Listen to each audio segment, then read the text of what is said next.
एक बार की बात है, एक पक्षी था जिसका पंख टूट गया था, जिस कारण पक्षी उड़ नहीं सकता था और यह हर समय बहुत दुखी रहता था। वह पूरे दिन एक पेड़ की डाली पर बैठा रहता था और दूसरे पक्षियों को उड़ते हुए देखता था। एक दिन एक बुद्धिमान बूढ़ा उल्लू पक्षी के पास आया। उल्लू ने कहा, तुम इतने उदास क्यों हो? पक्षी ने कहा, मेरा एक पंख टूट गया है और मैं उड़ नहीं सकता। मैं अन्य पक्षियों से अलग हूँ। उल्लू ने कहा, आप अलग नहीं हैं, बस आपका एक पंख टूटा हुआ है, लेकिन आपके पास एक सुंदर दिल है। आप जीवित बचे हैं। पक्षी ने कहा, मैं जीवित बचे हुए जैसा महसूस नहीं कर रहा हूँ, मैं असफल महसूस कर रहा हूँ। उल्लू ने कहा, आप असफल नहीं हैं, आपको सिर्फ चुनौती दी गई है, लेकिन चुनौतियाँ हमें कमजोर नहीं मजबूत बनाती हैं। वे हमें उन चीजों की सराहना करने के लिए प्रेरित करती हैं जो हमारे पास है।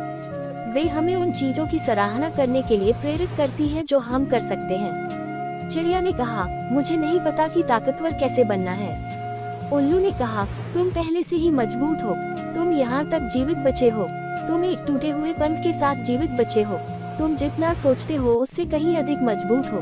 पक्षी को उल्लू की बातें सही लगा। पक्षी को एहसास हुआ कि उल्लू सही कह रहा है। पक्षी ताकतवर था, पक्षी यहाँ तक जीवित बचा था, पक्षी टूटे हुए पंख के साथ बच गया था। वह पक्षी फिर से उड़ने का फैसला किया।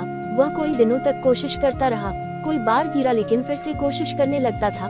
वह कभी हार नहीं माना, उन्हें खुद पर पूरा विश्वास था और उसी तरह पक्षी फिर से उड़ने लगा।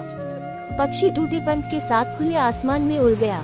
हम सभी मनुष्य हैं और हम सभी के जीवन में चुनौतियां हैं, लेकिन अगर हम खुद पर विश्वास रखें और कभी हार न माने तो हम उन चुनौतियों पर काबू जरूर पा सकते हैं। अपने आप पर यकीन रखो, आप जितना सोचते हैं उससे कहीं ज्यादा मजबूत हैं।